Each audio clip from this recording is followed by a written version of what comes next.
श्रीमद् भागवतम के तीसरे स्कंद के दूसरे अध्याय के 5वें श्लोक को देख रहे हैं।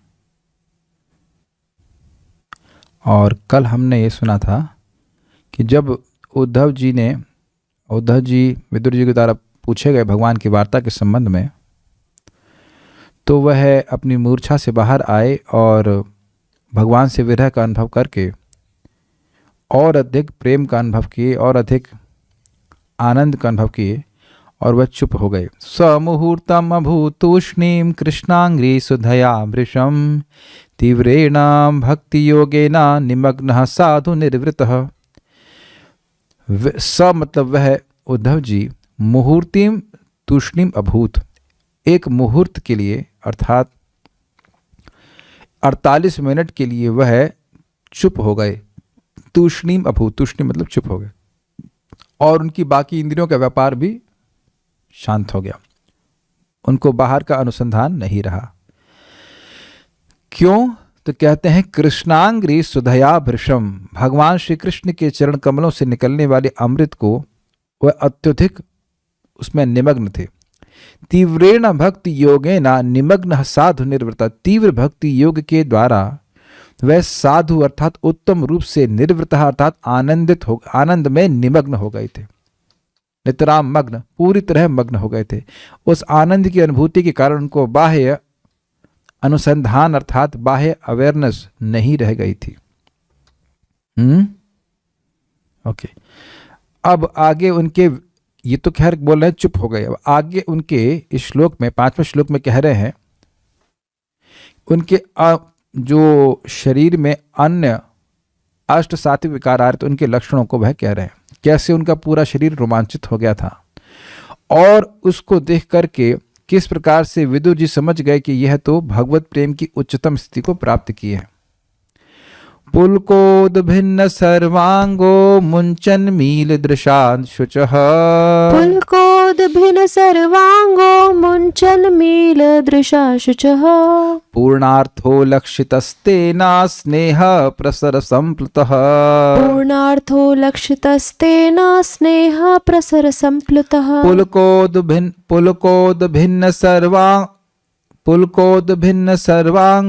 मुंचन मील दृशान शुचः, पुलकोद भिन्न सर्वांगो मुंचन मील दृशा शुचः, पुलकोद भिन्न सर्वांगो मुंचन मील दृशा शुचः, पुलकोद भिन्न सर्वांगो मुंचन मील दृशा शुचः, पूर्णार्थो लक्षितस्तेना स्नेह प्रसर संप्लुतः, पूर्णार्थो लक्षितस्तेन स्नेह प्रसर संप्लुतः, पुलकोद भिन्न सर्वांगो मुंचन मील दृशा शुचः, पुलकोद भिन्न सर्वांगो मुंचन मील दृशा शुचः, पूर्णार्थो लक्षितस्तेना स्नेह प्रसर संप्लुतः, पूर्णार्थो लक्षितस्तेन स्नेह प्रसर संप्लुतः, पुलकोद भिन्न सर्वांगो मुंचन मील दृशा शुचः, पुलकोद भिन्न सर्वांगो मुंचन मील दृशा शुचः, पूर्णार्थो लक्षितस्तेना स्नेह प्रसर संप्लुतः, पूर्णार्थो लक्षितस्तेन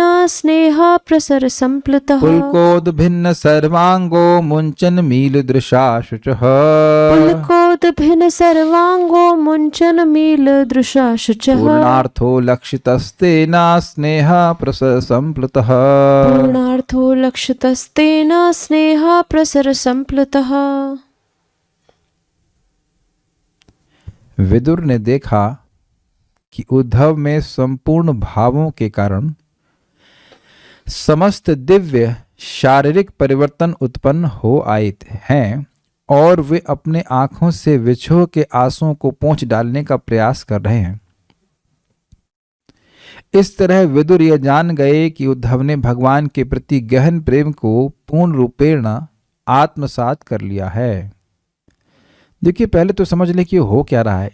ये जो विकार उद्धव जी में लक्षित हो रहे हैं उसे कहते हैं अष्ट सात्विक विकार, और मैं इसकी व्याख्या नहीं किया था कि ये होते कैसे हैं। देखिए, इस समय जब हमारे मन में कोई भावनाएं आती हैं तो उसकी वजह से हमारी प्राण वायु प्रभावित होती है। जैसे मन में कुछ क्रोध आया तो अब वह हमारी शरीर के विकारों के द्वारा, मन में जो विकार आया वह विकार हमारी आंखों में नहीं प्रकट हो जाता।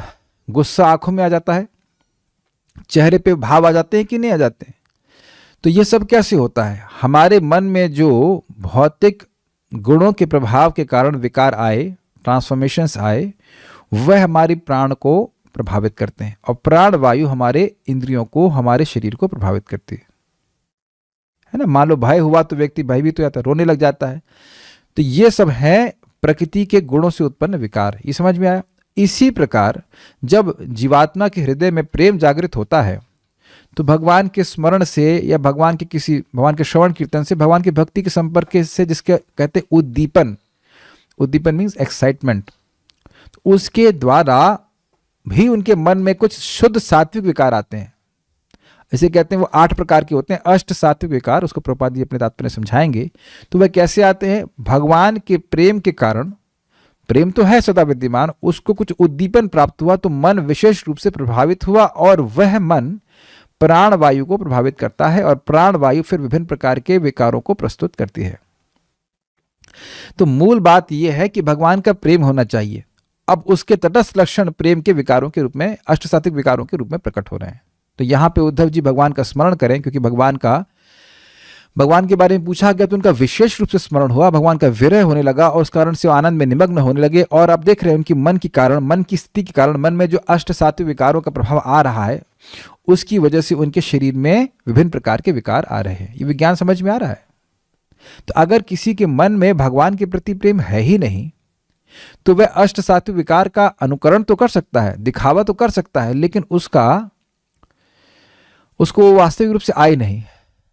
मान लो कोई रोने लग जाए, अब ये पूछो उसको कि क्या उसके हृदय में भोग वासना, काम वासना पूरी तरह से निवृत्त हो गई है? तो नहीं भाई। जिसके हृदय में प्रेम हो गया है, अब प्रेम की बात छोड़िए, भाव भक्ति या अनर्थ निवृत्ति हो जाए और निष्ठा के स्तर पर, तब भी प्राय कामना वासना नष्ट हो जाती है। तो कोई व्यक्ति प्रेम के विकारों को प्रस्तुत कर रहा है और उसके बाद देख रहा है कि वो स्त्री में आसक्त है या बीड़ी में आसक्त है, तो ये कैसे विकार हुए? तो इस प्रकार के विकारों को देख करके व्यक्ति को प्रभावित नहीं होना चाहिए। उसको यह देखना चाहिए कि क्या उस व्यक्ति में भगवान को अप्रसन्न करने की भावना समाप्त हुई है कि नहीं। क्या ऐसे कार्य में प्रवृत्त होने की जो प्रवृत्ति है कि जिससे भगवान अप्रसन्न हो, यह समाप्त हुआ कि नहीं।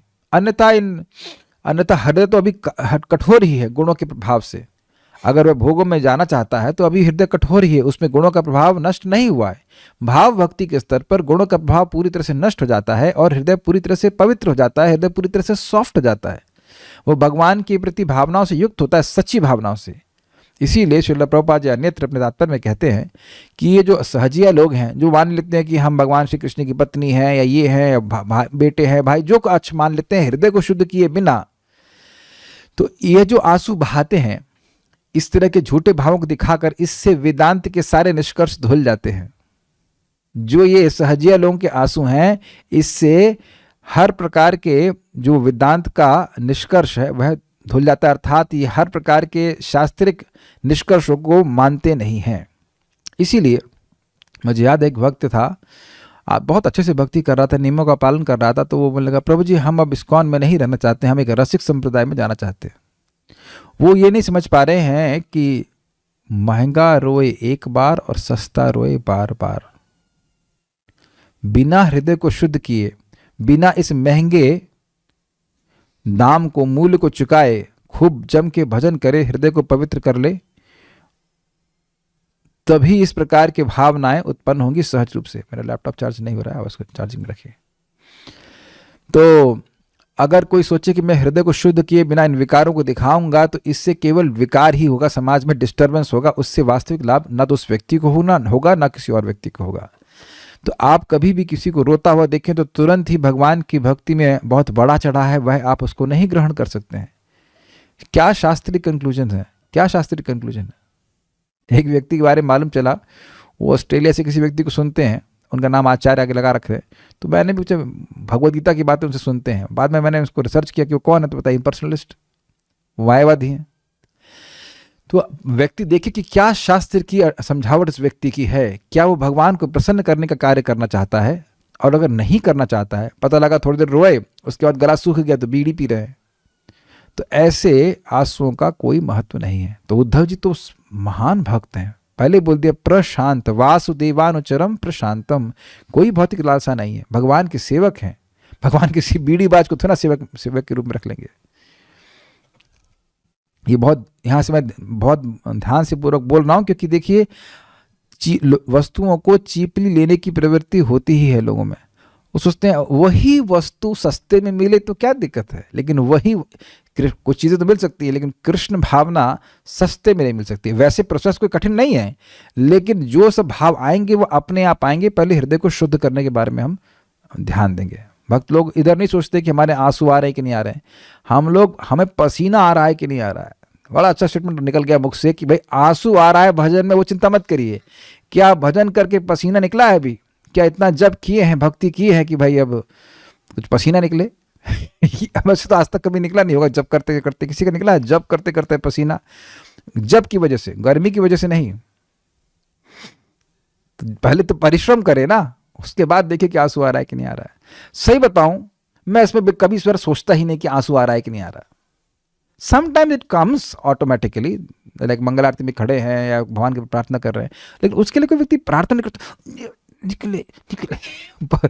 जैसे परम पूज्य कदम कानन महाराज विरोध में कहते थे, the heart is not coming, the heart is not coming. हृदय आ नहीं रहा है। जब हृदय आएगा, कब आएगा? जब आपका भगवान से प्रेम प्रकट हो जाएगा। जिसके प्रति भी प्रेम होता है वो कभी मान लो शरीर छोड़ दे तो क्या आप जबरदस्ती रोते हैं या अपने आप रोते हैं? अपने आप रोता है व्यक्ति। मुझे याद है कि परम पूज्य भक्ति चारू महाराज का ने शरीर छोड़ दिया था, तो भक्ति पुरुषोत्तम महाराज उधर मायापुर में उनके स्मृति सभा में वो बोल रहे थे। अब हैं सन्यासी और बहुत मतलब क्या कह सकते हैं, वीर हैं, डरते नहीं किसी से। बड़े बड़े गुंडों को उन्हें डील किया है, बहुत बड़े बड़े गुंडों को डील किया उन्हें, लेकिन सबके सामने ही वो बोल रहे हैं कि हम समझ रहे हैं कि आत्मा है, उसका नाश नहीं होता है इत्यादि, लेकिन हमारा मन नहीं मानता है। और फिर बिल्कुल फूट फूट के रोने लगे, क्योंकि महाराज से सहज प्रेम था। तो अब वहाँ इमोशंस उनको ओवर पावर कर रहे हैं, वो लोग को दिखाने के थनर रो रहे हैं। आप मेरी बात समझ रहे हैं? तो ये बात समझनी होगी कि सच्ची भावना अगर होगी, अगर सच्चे विकार हैं, तो उसका हृदय में भगवान को असंतुष्ट करने की इच्छा आ ही नहीं सकती है, अर्थात भोग वासना आ ही नहीं सकती। तो अगर हमारे हृदय में अभी है काम वासना, भोग वासना है, इसमें स्वीकार करने में क्या दिक्कत है? तो अभी तो हम अपने हृदय की वासनाओं को शुद्ध करें और ये सब चीजें अपने आप आएंगी, इसके बारे में भी चिंता ना करें। ठीक है, अन्वय देखिए।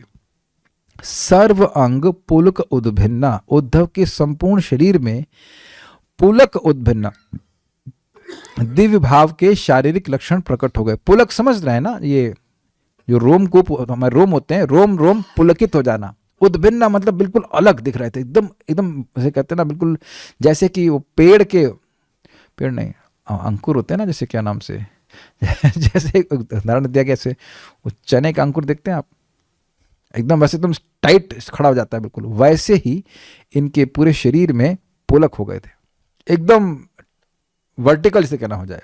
हल्का हल्का पुलक तो आप ठंड में महसूस किया ही होगा, आजकल ठंड चल रही, लेकिन वैसा नहीं, पूरे शरीर में पुलक हो गया था। पुलक समझ रहे हैं ना आप? ठीक है। उसके कह रहे मीलित दृशा, मीलित मतलब उनकी मुंदी हुई, उन्मीलन मतलब चक्षुर उन्मीलन मतलब खोल देना, और मीलित मतलब बंद होना। तो आंखें उनकी बंद थी, आप समझ रहे होंगे।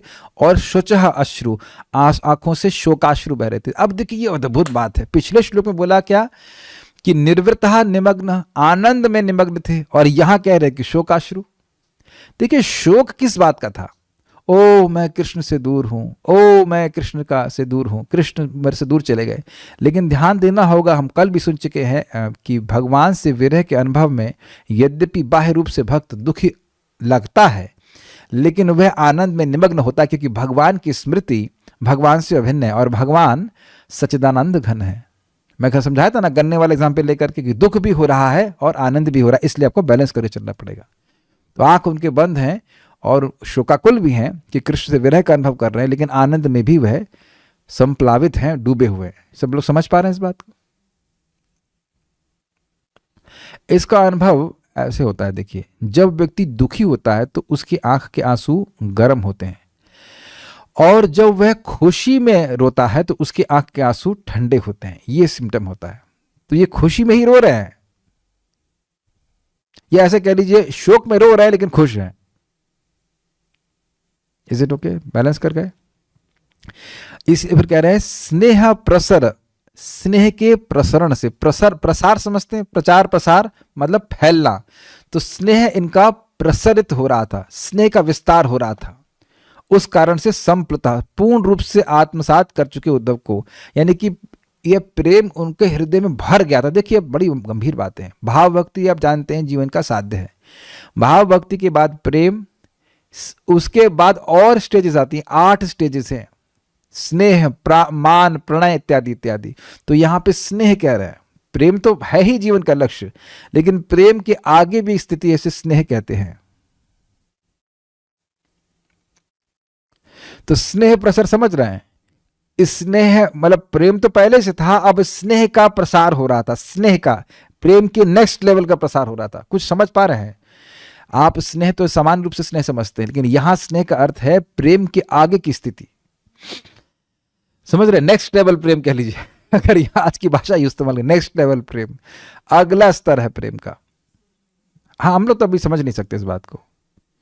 उससे वह संप्लुता, संप्लुत समझते होंगे, जैसे कि प्लावित होना, मतलब जैसे बाढ़ आ जाती है ना, उसको प्लावन कहते हैं। तो सम्यक रूप से प्लुत अर्थात वो प्रेम इतना प्रसरित हुआ, इतना विस्तारित हुआ कि उद्धव जी उसमें डूब ही गए। सराबोर, सैलाब आ जाना, ऐसा कहते हैं। तेना, विदुर के द्वारा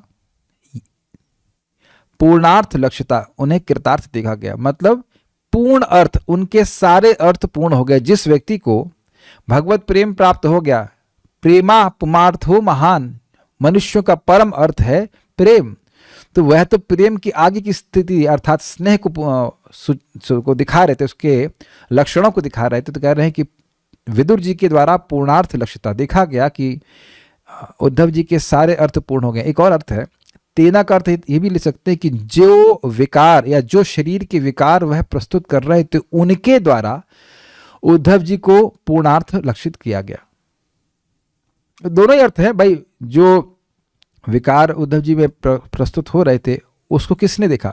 वह किसके द्वारा लक्षित किए गए? विदुर जी के द्वारा। तो तेना मतलब विदुर जी के द्वारा।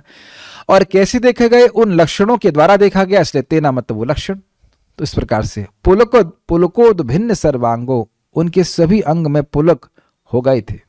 मुंचन मील दृशाशुचा, और वह मंद मतलब बंद आंखों से शोक के आनंद अश्रु बहा रहे थे, शोक के आनंद अश्रु।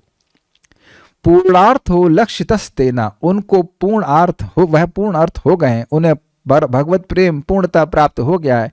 इस प्रकार से विदुर जी के द्वारा यह लक्षित किया गया। लक्षित किया गया मतलब चिन्हित किया गया, देखा गया। कैसे? तो कह रहे हैं स्नेह प्रसर संप्लुतः, स्नेह के प्रसरण से, स्नेह के विस्तार से उद्धव जी संप्लुतः अर्थात पूरी तरह से आप्लावित हो गए थे, उसमें डूब गए थे, ये बोल रहा है। अब श्रीधरी देखिए, उद्धव जी के संपूर्ण शरीर में रोमांच हो गया था। उनकी मूंदी हुई आंखों से शुचः अर्थात शोकाश्रु प्रवाहित हो रहा था, और श्री भगवान के प्रेम के प्रवाह में उद्धव जी मग्न हो गए थे। ये स्नेह प्रसर को बोल रहा है। अब मान लो आप कहें कि स्नेह था कि प्रेम था, देखिए प्रेम ही था, लेकिन प्रेम की और उच्चतर अवस्था। भाई जैसे चीनी होती है, तो चीनी ही और मीठी हो जाती है, तो उसको भी तो चीनी ही कहेंगे, लेकिन वो और अत्यधिक मीठी होगी तो कुछ और नाम दे सकते हैं, लेकिन है तो वो चीनी ही ना। तो इसीलिए कह रहे हैं कि प्रेम के प्रवाह समझ रहे, जैसे मान लो समुद्र का एक सुनामी आ जा रहा है, तो उसमें सब कुछ डूब जाएगा। तो उसी प्रकार से उद्धव जी स्नेह के प्रसरण से जो इनके हृदय में फैल रहा था, इज इट ओके? प्रसरण, स्नेह उनके हृदय में फैल रहा था, पूरे शरीर में व्याप्त हो रहा था, उसमें वो मग्न हो गए। यह दशा देखकर विदुर जी ने उद्धव जी को कृतार्थ माना कि ये कृत अर्थ, उनके सारे अर्थ कृत अर्थात हो गए हैं पूर्ण, सारार्थ दर्शनी। यह श्लोक उद्धव के निर्वृत्ति के अनुभावों को दर्शाता है। ये क्या मतलब हुआ? निर्वृत्ति का मतलब होता है आनंद, असीमित सुख आनंद, और अनुभाव मतलब उनके प्रभाव को दिखाता है। जिस आनंद के बारे में श्लोक क्रमांक चौथे में श्लोक क्रमांक 4 में कहा गया कि भाई वह आनंद में निर्वृत्त, आनंद में वह निवृत्त हो गए थे, निर्वृत्त हो गए थे। निर्वृत्त मतलब डूब, निमग्न साधु निर्वृत्ता, उत्तम रूप से आनंद में निमज्जित हो गए थे, डूब गए थे। तो उसी आनंद के प्रभाव को जो उनके शरीर में प्रकट हो रहा है वह इस श्लोक में कह रहे हैं। ठीक है, पुलकोद भिन्न सर्वांगो अर्थात उनका सर्वांग गुल्म आदि, सर्वांग मतलब सभी अंग, गुल्म आदि के अंकुरों की भांति उगे हुए केशों से पूरित था, रोमांचित था। ये समझ में आया? ये मैं समझा रहा था, जैसे मान लो चना है, तो अब आप बिल्कुल चने वाला एग्जाम्पल समझ में आ रहा है, और अगर नहीं समझ में आ रहा है तो आज भी आप चने भिगोइएगा अंकुरित करने के लिए। तो चने आपने अंकुरित जरूर देखे होंगे, तो वो अंकुरित चने के वो जो क्या कहा जाएगा उसको, अंकुर, अंकुरित चने के जो अंकुर है, अंकुरित तो बोलते हैं जो हल्का सा आगे निकलता है, तो वो एकदम सीधे खड़ा रहता है, बिल्कुल सीधा रहता है, और बिल्कुल एक एक चना अलग हो जाता है उसमें, अलग एक एक चने से वो अंकुर निकलता है। अग्रीड? एक एक चने से अंकुर निकलता है कि नहीं? नहीं समझ में आ रहा है? सबको समझ में आ रहा है ना? अंकुरित चने तो खाए होंगे, रोज हो सकता हो रोज खाते हो। तो अंकुरित चने के एक एक चने से अंकुर निकलता है, ऐसे उनके शरीर के हर रोमकूप से, रोम से, हर रोम से वो रोमांचित हो गया था, पुलकित हो गया था, और एकदम जिसे कहते हैं बिल्कुल खड़ा हो गया, सीधे ऐसे एकदम टाइट खड़ा हो गया। तथा वह स्तब्ध रह गए, बोल नहीं पाए। एक भक्त कह रहे हैं टेल, अरे टेल नहीं भाई, टेल मतलब पूंछ होता है, क्या बातें कर, हट। को होस्ट बनाना ये गलत है, उस व्यक्ति को कुछ भी कमेंट करता है, हट चुप रहो, हम रोमांच की बात कर रहे हैं। तथा वह स्तब्ध रह गए, स्तब्ध रह गए मतलब वह कुछ बोल नहीं रहे थे, एवं बंद नेत्रों द्वारा भी अश्रु प्रवाहित होने लगे। ये एक रुचिकर बात है। सामान्यतः व्यक्ति खुली आंसुओं से रोता, खुली आंखों से आंसू बहाता है, ये तो गलत नहीं कह रहे ना, सामान्यतः बोल रहा, मैं नहीं कह रहा हूं कि बंद आंखों से संभव है, लेकिन जब उसके आंसू रुकते नहीं तो बंद आंखों से भी रोता है। हम गलत कह रहे हैं कुछ? सामान्यतः तो व्यक्ति खुली आंखों से रोता है ना, गलत कह रहे हैं कुछ? ऐसे ही होता है।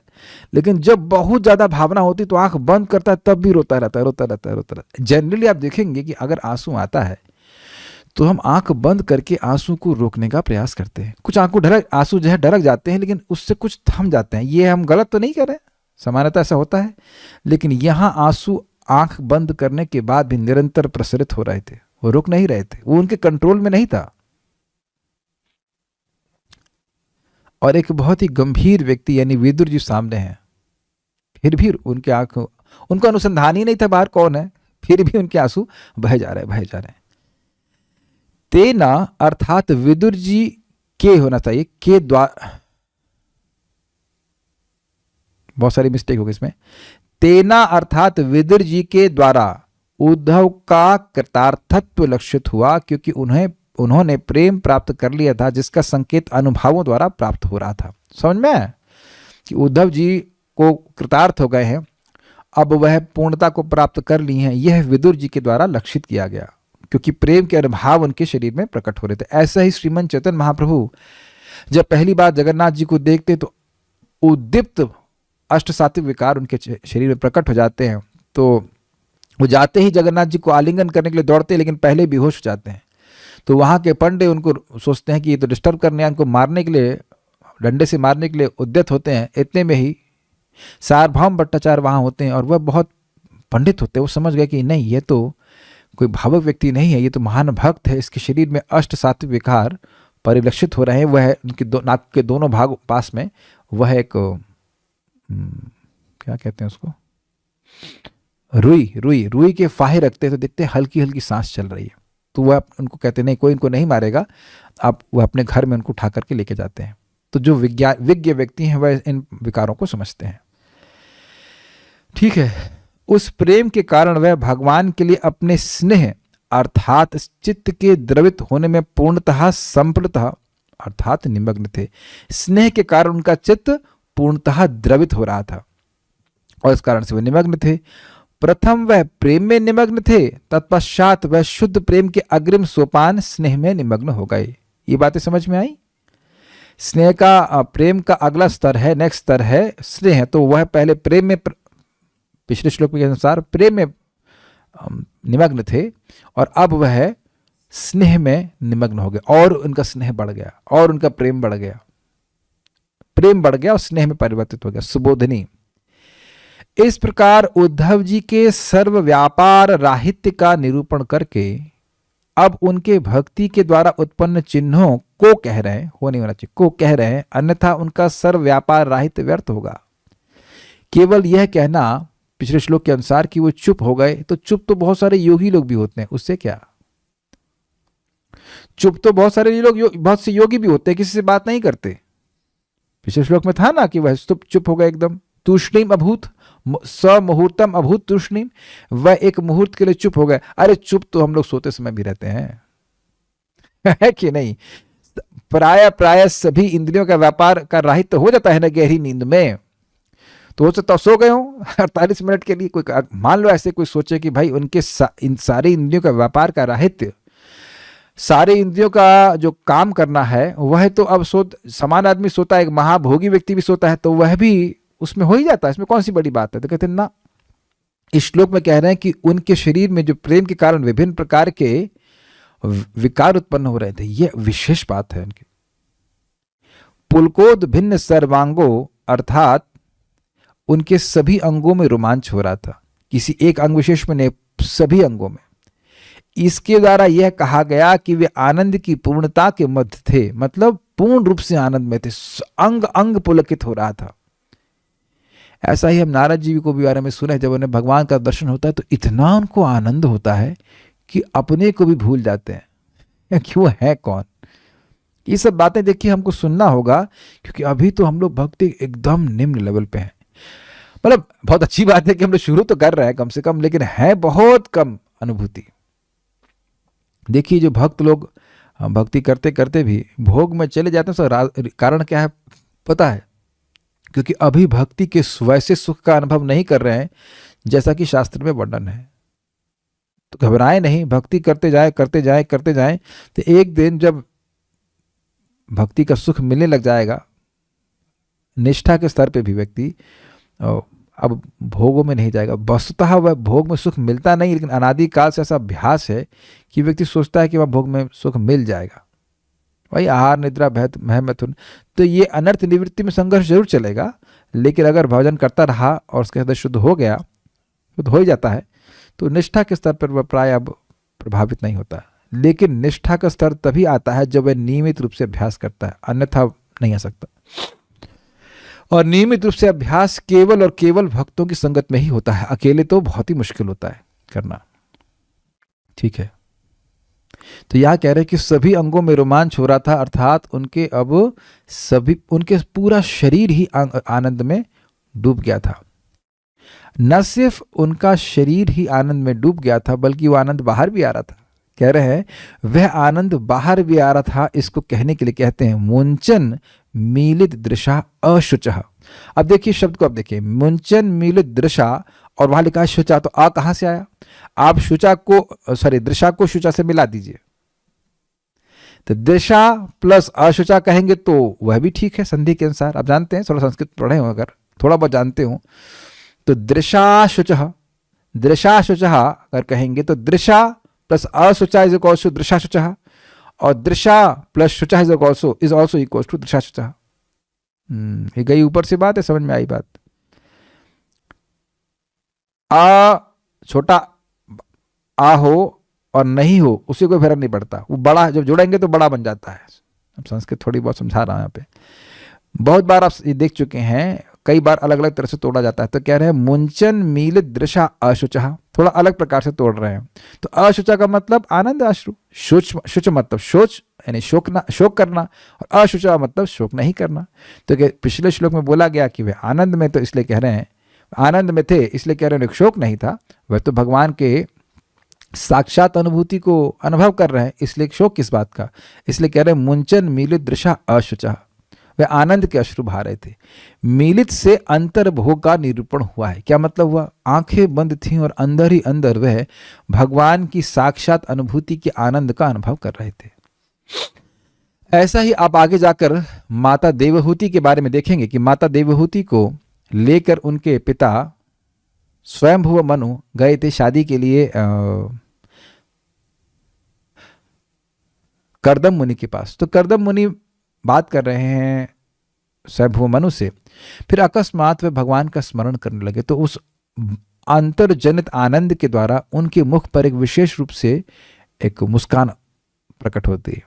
वो मुस्कान इस जगत की मुस्कान नहीं होती है। जो मुस्कान भक्ति के सुख के द्वारा जनित होती है, आध्यात्मिक आनंद के द्वारा जनित होती है, वह इस जगत की मुस्कान नहीं होती जो कि भोगों के द्वारा प्राप्त होती है।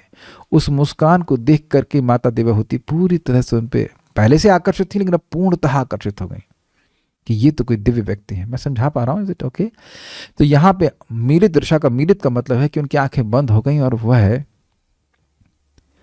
भगवान की भक्ति के सुख को पूर्णतः अनुभव कर रहे हैं। और उस आनंद के कारण अश्रु अशुचः, अशोक के आनंद के अश्रु बह रहे हैं। अशुचः अर्थात आनंद के अश्रु जो शोक से जनित नहीं थे। वैसे अगर आप शोक अर्थ लेंगे तब भी वो आनंद ही ग्रहण किया जाएगा, क्योंकि वह शोक जो है वह दिव्य शोक है। वहां पे दुख, इस जगत के दुख के समान कोई शोक हो रहा हो ऐसा शोक नहीं माना जाएगा। इसके द्वारा शोक का निवारण करके वह अश्रु स्वयं बाहर आ रहे थे, यह सूचित हो रहा है। क्या ये बड़ा अच्छा है।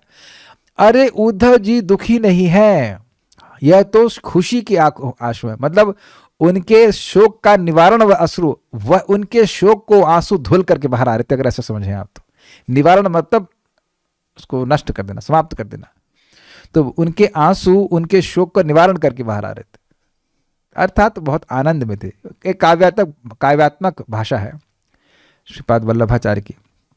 इस प्रकार रोमांच आदि के द्वारा उनके भक्ति के चिन्हों की उत्पत्ति को कहकर उन चिन्हों से क्या लक्षित हो रहा है, यह कह रहे हैं पूर्णार्थो लक्षिता से। मतलब यह कहा गया कि उनकी भक्ति के द्वारा उनके विभिन्न अष्ट सात्विक विकारों के बारे में कहा गया कि सब उनके शरीर में लक्षित हो रहे थे।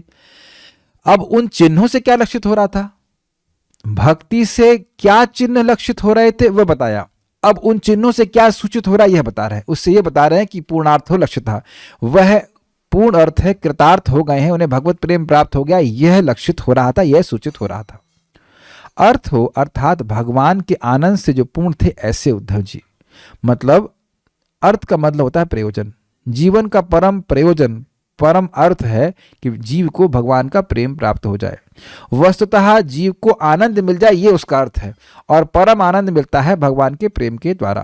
तो अब यहाँ प्रेम के लक्षण प्रस्तुत हो रहे हैं, तो उन लक्षणों से यह सूचित हो रहा है कि उन्हें भगवत प्रेम प्राप्त हो गया है। इसलिए कह रहे हैं कि उन चिन्हों से यह लक्षित हुआ कि वह पूर्णार्थ हो, वह भगवत प्रेम को प्राप्त कर ले, यह हो गया, यह लक्षित हो गया, यह चिन्हित हो गया, यह सूचित हो गया। ठीक है, अर्थ का मतलब हो गया भगवत प्रेम, और इस भगवत प्रेम से जनित पूर्ण आनंद, उसकी अनुभूति उद्धव जी कर रहे थे। तेना अर्थात विदुर जी के द्वारा अथवा नेत्रों के जल के द्वारा। थोड़ा समझे आप बात। तेना का मतलब उसके द्वारा, तो किसके द्वारा, किसके द्वारा लक्षित किया गया? ये पेड़ों के द्वारा नहीं, यह विदुर जी जो सामने उद्धव जी के बैठे हैं उनके द्वारा लक्षित किया गया कि उद्धव जी को भगवत प्रेम प्राप्त है। तो प्रश्न होगा कैसे कैसे लक्षित किया गया? तब भी आएगा तेना।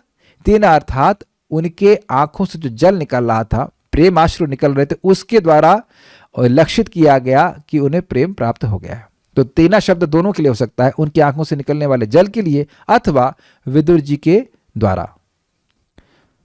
हम बोले ही जा रहे हैं, उधर हम हिंदी ही बोल रहे हैं ना, आप लोगों को समझ में आ रहा है। हमारी भी गलती है कि मैंने श्लोक को पहले नहीं भेजा है, लेकिन कम से कम अब तो सामने है, अब आप उसको पढ़ सकते हैं, समझ सकते हैं, है ना। लग रहा है बहुत तेजी से पढ़ाता जा रहा हूँ, शायद समझ में आ रहा है। चलिए कम से कम सुने तो सही। मोक्ष रूपा माता जी बता रही थी कि गीता का लेक्चर सुन करके वो पढ़ा रही हैं, तो कह रही हैं कि जो पहले सुना हुआ था, जो पढ़ते हैं तो अधिक समझ में आता है। मैंने कहा हाँ यही बात है, जो मैं अभी बोल रहा हूँ वो ऐसे ही नहीं बोल दे रहा हूँ। जब मैं इस टीका को पढ़ रहा था तो मैं इस जगह फंस गया था। भक्तों की भक्ति के चिन्हों की उत्पत्ति को कहकर अब इन चिन्हों से क्या लक्षित हो रहा है ये कह रहे हैं, मैं फंस गया था। आपको यहाँ मैं सोच के समझ के आया हूँ तब समझा रहा हूँ, तो इन पे थोड़ा विचार करेंगे तब समझ में आता है कि क्या कहा जा रहा है।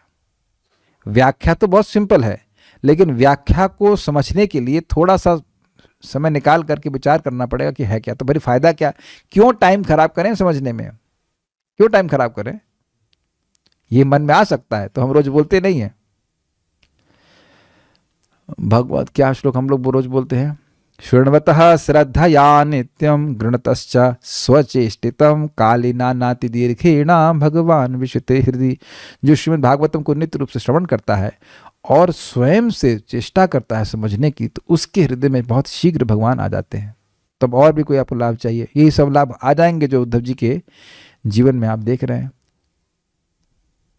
आप सभी लोगों को सहज विश्वास है कि भागवत सही है, इज इट नॉट? तभी तो आप सुन रहे हैं। थोड़ा और प्रयास करें। अब इस समय तो कमाई का काम नहीं है ना, अब तो कमाई हो गई ना। 10-5 मिनट क्लास के बाद भी आप पढ़ सकते हैं, देख सकते हैं कि आज क्या पढ़ाया गया, विचार कीजिए, है ना। मान लीजिए यहाँ 8 बजे का लिमिटेशन नहीं होता तो मैं सवा 8 तक जाता ही है कि नहीं? तो नहीं जा रहा हूं तो 15 मिनट निकाल के कुछ पढ़ा जा सकता है कि नहीं? हम तो कह सकते हैं, बाकी आप देख लीजिएगा। अर्थ अर्थात भगवान के आनंद से जो पूर्ण थे, ऐसे उद्धव जी, और 13 का अर्थ भी समझा दिया। उनकी भक्ति के दर्शन से विदुर जी की स्वयं की भक्ति भी बढ़ गई और वे स्वयं भी विकल हो गए। इस प्रकार से उद्धव जी के प्रेम को देख करके विदुर जी भी प्रभावित हो गए। इसलिए विदुर जी कुछ बोल नहीं रहे हैं, खाली देख रहे हैं, उन्हें डिस्टर्ब कुछ नहीं कर रहे हैं। अच्छा ये बताइए कि क्या कभी ऐसे व्यक्ति को आपने साक्षात देखा है? आप देखेंगे तो आप अद्भुत, आप कुछ बोल नहीं पाएंगे, एकदम चुप हो जाएंगे। हम लोग एटलीस्ट उनको देखे हैं। जैसे प्रत्यक्ष की बात करूँ तो मैं देखा हूँ, जैसे रामकृष्ण लोग हम देखते थे जो बरसाने में रहते हैं, वो सब जब करना बैठेंगे तो एकदम समाधिस्थ से हो जाएंगे, समाधिस्थ ही हो जाएंगे। वो बाहर का उनको अनुसंधान भी नहीं रहेगा, बल्कि प्रसाद के लिए मैं बुलाने गया उनको, तो उन्हें बोलता मुझे बुला लेना। तो समाधि में बैठे हुए, समाधि में कीर्तन कितनी जोर से चल रहा है और उनको बाह्य अनुसंधान ही नहीं है। मैंने आंखों से देखा ये, ऐसा नहीं कि वो मतलब किसी को दिखाने के लिए कर रहे हैं। He is not even aware कि बाहर क्या हो रहा है। ऐसा नहीं कि आंखों को दबा रहे हैं और सोच रहे हैं ये पता, ये एक जन्म में नहीं होता है, सब पहले जन्म का भी इनका कुछ है, ऐसा इस प्रकार की सिद्धि मिल गई इनको। तो हम और मैं जब उनको ऐसे कुछ घुटने पे पहले आवाज़ दी या फिर घुटने पे टच किया, तब भी वो बाहर नहीं आए। फिर बहुत किया तब बाहर आ, कहते हमको बहुत सुंदर झांकी दिख रही थी, भगवान का कुछ दर्शन हो रहा था, आपने हमको डिस्टर्ब कर दिया। मैंने कहा ये लो। यार वो बुरा नहीं माने, हमने कहा लेकिन कहीं तो नुकसान हो गया, हम तो प्रसाद के लिए बनाने के लिए आए थे। तो इसलिए जब अगली बार कभी आते हमको बुलाओ मत, अगर उनको आना होगा तो अपने आप आ जाएंगे। हमें तो हंसी आई, एक दिन सोचे कि नहीं आएंगे, लेट हो गया तो हम प्रसाद खत्म कर दिए और फिर हम सो गए। वो आए, वो सो गए। अगले दिन हम पर गुस्सा हो गए, कहते आप तो हमको भूखा मार दिया। हमने कहा अरे प्रभु जी जब बुलाते तो आते नहीं, और हमको क्या पता आ रहे हैं, पूरा प्रसाद सब खत्म कर दिया था। हमने कहा अरे अभी अब प्रसाद बनाते हैं, फिर व्यवस्था करी गई। हमको बड़ी हंसी आई। हमने कहा हम लोग प्रतीक्षा करते रहते हैं, तो आप आए नहीं और हमको पता नहीं था कि आप आएंगे कि नहीं आएंगे। और पहली बार उनके मुख से सुना, कहते आप तो हमको भूखा मार दिए। यार विनोद नहीं बोल रहे थे, लेकिन this is amazing, such fortune to have such association. ये सब पता है भक्तों, हम सभी लोगों पर कृपा करने के लिए इस भक्ति की यात्रा में भगवान महान भक्तों का संग भेज देते हैं। ये हमारी व्यवस्था से, हमारे आयोजन से नहीं होता है। मैं नाम नहीं रख रहा हूँ, लेकिन बहुत सारे महान भक्तों का संग हमको मिला है, और ये मैं जानता हूँ, ये समझ रहा हूँ कि ये सब भगवान की व्यवस्था से मिल रहा है। इसीलिए, और वो कुछ क्षणों का संग ही वो जीवन की धारा को भी चेंज कर देता है। तो मैं खाली ये बोल रहा था कि उनकी भक्ति इतनी तीव्र बढ़ी हुई थी उद्धव जी की, कि उससे विदुर जी भी, जो कि स्वयं भक्त हैं, प्रभावित हो रहे थे। तो हम यहाँ फिर वही सीख रहे हैं जो कि हमने हरिनाम चिंतामणि में सीखा था, कि भक्तों की संगति में व्यक्ति आता है तो उनकी भक्ति का प्रभाव उस व्यक्ति पर भी पड़ता है। अब ऐसे महाभागवत के भक्ति का प्रभाव पड़ना दूसरे महाभागवत में कौन से आश्चर्य की बात है। जब लक्काहिर नामक वैश्या जो उनका पतन कराने आई थी, वह भी हरिदास ठाकुर जी की भक्ति के द्वारा प्रभावित हो गई, तो विदुर जी तो पहले से भक्त है। भक्ति के द्वारा पूरित होने से, अर्थात भर जाने से, वह बहुत अधिक प्लावित हो गए थे। प्लावित मतलब वही अर्थ होता है, भर जाना, सैलाब सा जाना, बाढ़ आ जाना। इस प्रकार उद्धव लक्षित हुए थे। भक्ति का प्लावकत्व नहीं संभव होता, इसको कहने के लिए कहते हैं स्नेह प्रसर, अर्थात स्नेह के विस्तार से ऐसा हुआ। थोड़ा समझने का प्रयास कीजिए। वह उद्धव जी इस प्रकार से लक्षित हुए कि उनकी भक्ति में वह डूबे जा रहे हैं, डूबे मतलब बहे जा रहे हैं, ऐसा। ये तो तीव्र भक्ति योगिना की व्याख्या भी हुई थी इसी प्रकार से कल, कि मान लो धारा सी बहरी गंगा जी की वो उड़ा देगी, बहा देगी किसी व्यक्ति को। इसी प्रकार से उद्धव जी भगवान की भक्ति के स्नेह के प्रसरण से वह निमज्जित हो गए थे, डूब गए थे।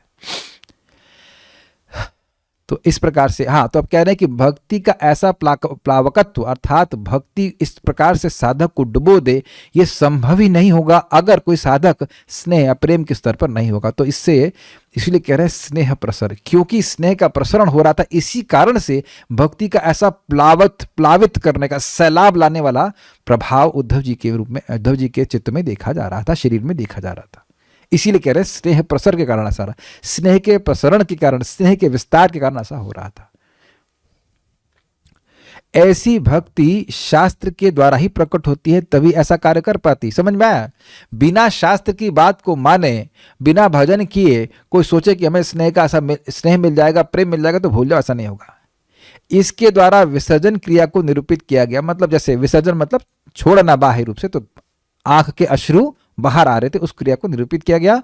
और इस प्रकार उनकी सभी इंद्रियों के भगवत विषयत्व को सूचित किया गया, अर्थात उनकी सारी इंद्रियां केवल भगवान के विषय को ही ग्रहण कर रही थी, बाहर के जगत के विषय को ग्रहण नहीं कर रही थी। यह भी सूचित किया गया कि अब इंद्रियों में और इंद्रियों का कोई और व्यापार नहीं, केवल भगवान की ओर ही जा रही थी। तात्पर्य, भगवान के एक अनुभवी भक्त विदुर ने उद्धव में भक्ति में जीवन के उच्चतम लक्षण देखे और उन्होंने उनके भगवत प्रेम की सिद्धावस्था की पुष्टि करी। कृतार्थ शब्द यहां पे आया। ऐसे भावमय शारीरिक परिवर्तन आध्यात्मिक स्तर पर प्रकट होते हैं और ये अभ्यास द्वारा उत्पन्न की गई कृत्रिम अभिव्यक्तियां नहीं होती। तो कुछ लोग कभी कभी कहते हैं तुम्हें भगवान के लिए रोना चाहिए, तो भाई तुम जबरदस्ती नहीं रो सकते हो, जबरदस्ती रोने का प्रयास ना करें।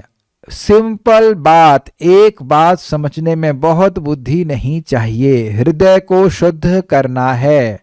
ये बात भी तो मुझे समझ में नहीं आ रही। मुझे अपने हृदय को शुद्ध करना है। जब हृदय शुद्ध हो गया तो सारी चीजें अपने आप ही प्रकट हो जाएंगी। ये बात है।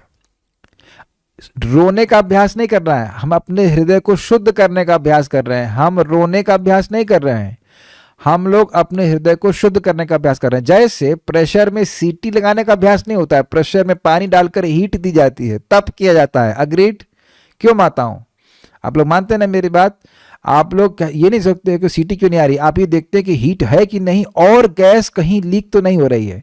अर्थात भजन करते रहें और इंद्रियां संयमित हैं, तब इस प्रकार के भगवत प्रेम बहुत जल्दी प्रकट हो जाता है कि नहीं? कुछ और नहीं करना पड़ता। ये तो अनुभव है ना कि प्रेशर कुकर में आप नीचे से ताप दे रहे हैं, लेकिन कभी कभी वो रबड़ खराब होती है तो वह लीक होने लगता है, तो बहुत देर ताप देने पे भी सीटी नहीं आती। तो आप सोचते हैं कहाँ दिक्कत हो गई, तो देखते हैं कि उसकी रबड़ कुछ खराब है, ठीक कर देते हैं। तो जैसे ही इंद्रियां संयमित होती हैं, अगर भोग में नहीं जाती हैं और भगवान की भक्ति करते रहते हैं, केवल रबड़ लगा देने से सीटी नहीं आएगी। रबड़ सीटी ठीक भी हो, लेकिन अब अगर नीचे से हीट नहीं आ रही है, ताप नहीं दिया जा रहा है, तो फिर सीटी नहीं आएगी। तो इसलिए आवश्यक है कि दोनों चीजें हों, इंद्रियां संयमित भी हों, भोगों में ना जाएं, और साथ ही साथ भगवान का नाम जप, हरे कृष्णा कृष्ण कृष्ण हरे हरे, हरे राम राम राम हरे हरे, भगवान का भागवत श्रवण, भगवान की सेवा, भगवान का प्रसाद ग्रहण, ये सब निरंतर चलता रहेगा तो कालक्रम में ये सब अपने आप हो जाएगा। हमारे सारे हृदय के कषाय खत्म हो जाएंगे और इस प्रकार का सहज रूप से विकार आने का, अलग से विकारों का अभ्यास नहीं करना चाहिए। व्यक्ति सहजिया पंथ का अनुसरण करने लग जाएगा। भक्ति के विकास की 3 विभिन्न अवस्थाएं होती हैं। प्रथम अवस्था है भक्ति संहिताओं के संस्तुत विधि विधानों का पालन करना, अर्थात साधना भक्ति। शास्त्र की आज्ञा से ही जो भक्ति की जा रही है, स्वतः भाव से नहीं, उसको साधना भक्ति कह रहे हैं। दूसरी अवस्था है भक्ति की स्थायी दशा का आत्मसात होना तथा उसकी अनुभूति होना। ये निष्ठा को सूचित कर रहा है, जिसमें भक्त स्थित हो जाता है भक्ति में। और अंतिम अवस्था है दिव्य शारीरिक अभिव्यक्ति के लक्षण वाली भाव अवस्था।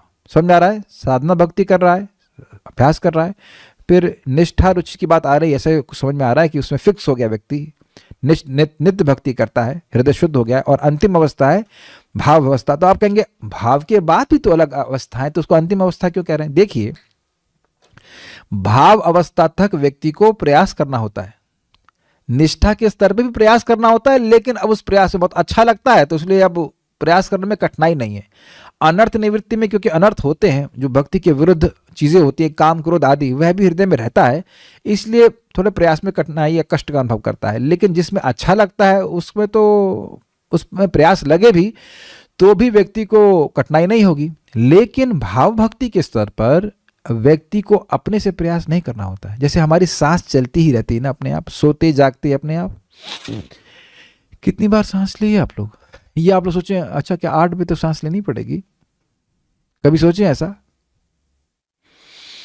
ये हमारा हृदय तो धड़क ही रहा है, तो हृदय हमारा धड़क रहा है, हमारा सांस चल रही, तो अपने आप चल रही, हमें कोई प्रयास तो नहीं करना पड़ रहा है।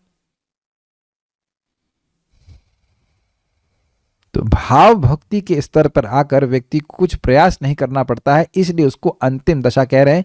यद्यपि उसके बाद भी कोई और दशाएं होती हैं, प्रेम, प्रणय, मान आदि सब रहते हैं। भक्ति की 9 विभिन्न विधियां यथा श्रवण, कीर्तन, स्मरण इत्यादि इस विधि के शुभ आरंभ हैं। जब ये होता है, श्रवण कीर्तन शुरू होता है, तब से भक्ति होना शुरू होती है। भगवान की महिमाओं तथा लीलाओं के नियम पूर्वक श्रवण से शिष्य के हृदय की अशुद्धियां धुलने लगती हैं। देखिए, एकदम स्पष्ट बात आ रही है। जिस शिष्य की अशुद्धियां जितनी अधिक धुल जाती हैं, वह भक्ति में उतना ही अधिक दृढ़ होता जाता है। क्या कारण है? क्यों? देखिए, जितना हृदय शुद्ध हो जाएगा अनर्थों से, उतना ही भक्ति के सुख का अनुभव होता है। जिस चीज में सुख मिलता है उसको प्राप्त करने में हम लोग स्थिर हो जाते हैं, बार बार उसको करना चाहते हैं। Yes, agreed? तो इसलिए अगर हम शुरुआत में अभ्यास कर लें कि अपने हृदय को अपवित्र ना होने दें और अधिक से अधिक पवित्र करने वाले कार्य में संलग्न हों, तो स्वाभाविक रूप से हम भक्ति में स्थिर होते चले जाएंगे। किसी दूसरे को बोलने की जरूरत नहीं है। और ये तभी होगा जब हम रोज भक्ति करेंगे। रोज जब करेंगे, सब प्रयास हो तो रोज कथा सुनेंगे। जब इस प्रकार से रोज करेंगे और आदर पूर्वक करेंगे तो हमारा हृदय बहुत जल्दी शुद्ध होगा, और जितनी मात्रा में शुद्ध होगा आपको सहज रुचि होगी, आपसे रहा नहीं जाएगा भगवान की भक्ति किए बिना। There is no other how. Don't ask me ever how. दोबारा कभी आप पूछना, मतलब पूछ सकते हैं, लेकिन ये पूछना मूर्खता होगी, बुरा मत मानेगा, लेकिन हम बोल रहे हैं इस बात को एकदम यहाँ क्लियर समझा रहे हैं। कोई नहीं दोबारा पूछना कि भक्ति में प्रगति कैसी होगी, भगवान में हम फिक्स कैसे होंगे। कह रहे भाई लिखा तो है, लिखने समझ में नहीं आ रहा है क्या? बहुत से भक्तों को समझ में आ रहा होगा, लेकिन कभी कभी एक ही बात बार बार पूछते हैं, ऐसा लग रहा है कि कोई नई बात है। बात नई नहीं है, बिल्कुल स्पष्ट है। हृदय को शुद्ध करेंगे तो भक्ति का सुख अनुभव होगा, और भक्ति के द्वारा ही शुद्ध होता है। और प्रयास करें कि इंद्रिय तृप्ति ना हो, तो व्यक्ति स्वाभाविक रूप से अपने हृदय में शुद्धिकरण का अनुभव करेगा, और शुद्धिकरण का अनुभव होगा तो उसको टेस्ट अनुभव होगा, उसको अधिकाधिक टेस्ट अनुभव होगा, और उस कारण से फिर जब वह और अधिक निष्ठ हो जाएगा। यहाँ तक कि अब रुचि और आसक्ति में बोलते हैं, आसक्ति में तो ये व्यसन बन जाता है, छोड़ा ही नहीं जाता। जैसे कि लोग शराबी लोग होते हैं ना, उनको शराब ना मिले तो उनको विड्रॉल सिम्टम होने लग जाएंगे, उनको परेशानी हो जाएगी, सर में दर्द हो जाएगा, वो रह नहीं पाएंगे। जैसे एक भक्त बोल रहे थे, हमको तेल की सब्जी के बिना खाना अच्छा नहीं लगता है। मतलब उनके जीवन से अगर तेल गायब कर दे तो सब्जी नहीं खा पाएंगे, एकदम आसक्त हो गए उसमें। आसक्ति का मतलब यही होता है ना। आप मेरे शब्दों को थोड़ा सा क्षमा कीजिएगा, लेकिन हम बात समझा रहे हैं। ये बात समझना जरूरी है कि अपने हृदय को शुद्धिकरण हमें करना है। आज मैं ट्राई किया एक माला जल्दी जब करने के लिए, क्या चलो जल्दी करते हैं, तो 7.25 मिनट में हो गई।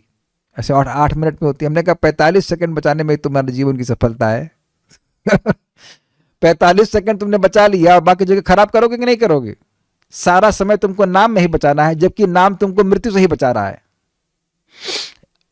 प्रोनाउंसिएशन गड़बड़ नहीं हुआ था, लेकिन एक जल्दीबाजी में एक माला किया, मजा नहीं आया, यार नहीं करेंगे। फिर आराम से माला किया, आराम से, मतलब जो भी आपकी स्वाभाविक स्पीड है। पॉइंट इज वेरी सिंपल, भगवान के नाम के द्वारा हमारा हृदय सबसे अधिक शुद्ध होता है, और जितना हृदय शुद्ध होगा उतना ही हमको टेस्ट मिलेगा। क्या इस पॉइंट से, इस पूरी क्लास से ये बात आप पकड़ पा रहे हैं? जी, one has to be very careful. इसीलिए भोजन का भी बहुत ध्यान रखना चाहिए। कर्मी लोगों के हाथ का बना हुआ भोजन खाएंगे, हृदय शुद्ध हो जाएगा, एकदम अनुभव होगा, एकदम अनुभव होगा। हम लोग सोचते रह सकते हैं कि कुछ फर्क नहीं पड़ता, लेकिन फर्क तो पड़ता ही है भैया, फर्क पड़ता है। कौन बना रहा है, कैसे बना रहा है, क्या वस्तुओं का उपयोग कर रहा है, सब फर्क पड़ता है। रोज रोज नहीं दिखाई पड़ता है, लेकिन क्यूमुलेटिव इफेक्ट बहुत ज़्यादा होता है। रोज रोज करने वाली क्रियाओं का स्थायी प्रभाव होता है। प्रैक्टिकल, चलिए बहुत सारी बात नहीं, समझ गए आप लोग, बुद्धिमान है। क्रमशः ये भक्ति कार्य एक एक करके स्थिरता यानी निष्ठा, दृढ़ विश्वास अर्थात रुचि, स्वाद, अनुभूति तथा आत्मसात का रूप धारण कर लेते हैं। योगा निष्ठा, रुचि, आसक्ति, भाव और प्रेम, क्रमिक विकास की ये विभिन्न अवस्थाएं ईश प्रेम को सर्वोच्च अवस्था तक पहुंचा देती हैं। और इस सर्वोच्च अवस्था में भी देखिए स्नेह, क्रोध का मतलब मान, ये विशेष शब्द है, तथा अनुराग जैसे अन्य लक्षण पाए जाते हैं। अनुराग का मतलब अब नित्य निरंतर नवीन लगना, इसे अनुराग कहते हैं। तो ये सब प्रेम के आगे की अवस्थाएं हैं। धीरे धीरे विशेष दशाओं में ये महाभाव की दशा को प्राप्त कर लेते हैं, जो जीवों में सामान्यतः संभव नहीं है। ये महाभाव अवस्था केवल श्रीमती राधा रानी के पास है। ये सभी ईश्वर प्रेम के साक्षात रूप श्री चैतन्य महाप्रभु में प्रकट होते थे। ये सभी अर्थात ये सारे भाव महाप्रभु में प्रकट होते थे। श्री चैतन्य महाप्रभु के मुख्य शिष्य श्रील रूप गोस्वामी कृत भक्ति रसामृत सिंधु में इन दिव्य लक्षणों का क्रमबद्ध वर्णन हुआ है, जो उद्धव जैसे शुद्ध भक्तों द्वारा प्रदर्शित किए जाते हैं। हमने भी भक्ति रसामृत सिंधु का सार रूप में द नेक्टर ऑफ डिवोशन शीर्षक से एक अध्ययन प्रस्तुत किया है। इस पुस्तक को भक्ति विज्ञान पर अधिक जानकारी हेतु देखा जा सकता है। इसको जब पढ़ाया जाएगा तो आप वहां पर इसको ग्रहण करना। कोई प्रश्न है? एक भक्त पूछ रहे हैं कि अगर थोड़ा थोड़ा ही समझ में आता है तो थोड़ा थोड़ा समझ में आ रहा है तो कम से कम सुनिए, उसके बाद दोबारा पढ़िए और उसके बाद आगे और समझेंगे तो आ जाएगा। आई एम मेकिंग कल्याण को host, you want to ask then ask, some type it out, don't speak. हाँ, तो देखिए कोई भी विषय, ये किसी भी विषय के संग होता है। आप अब आज से एस्ट्रोलॉजी पढ़ना शुरू कर देंगे तो क्या पहली दिन में सारी बात समझ में आ जाएगी? ना, धीरे धीरे बात समझ में आती है और उसके द्वारा व्यक्ति धैर्य से सुनता चला जाए, समझ में आ जाएगा। 2.310 का तीव्रेण भक्ति योगिना क्या ऐसे होता है जैसे उद्धव जी एक्सपीरियंस कर रहे हैं? नहीं। 2.3.10 अकामः सर्व कामो वा मोक्ष कामोदारधि तीव्रेण भक्ति योगिना यजेत पुरुषः परम। जो कोई व्यक्ति कामनाओं से रहित है या रहित होना चाहता है, या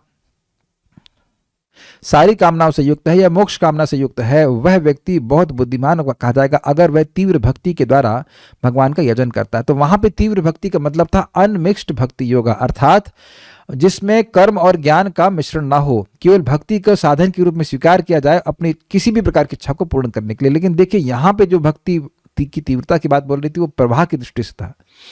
उनकी भक्ति का प्रवाह इतना बढ़ गया था कि वह उसमें डूब गए थे। वहां यहाँ पे भक्ति साधन के रूप में नहीं बोली जा रही, यहाँ साध्य भक्ति को प्राप्त है उद्धव जी। तो इसलिए आप अलग वो अर्थ नहीं लेंगे। जब मैं श्लोक को देख रहा था पिछले वाले को तो मैं भी सोच रहा था श्लोक के बारे में, लेकिन वहां साधन के रूप में बोला जा रहा है और यहाँ पे साध्य भक्ति का वर्णन किया जा रहा है, तो थोड़ा सा अंतर है।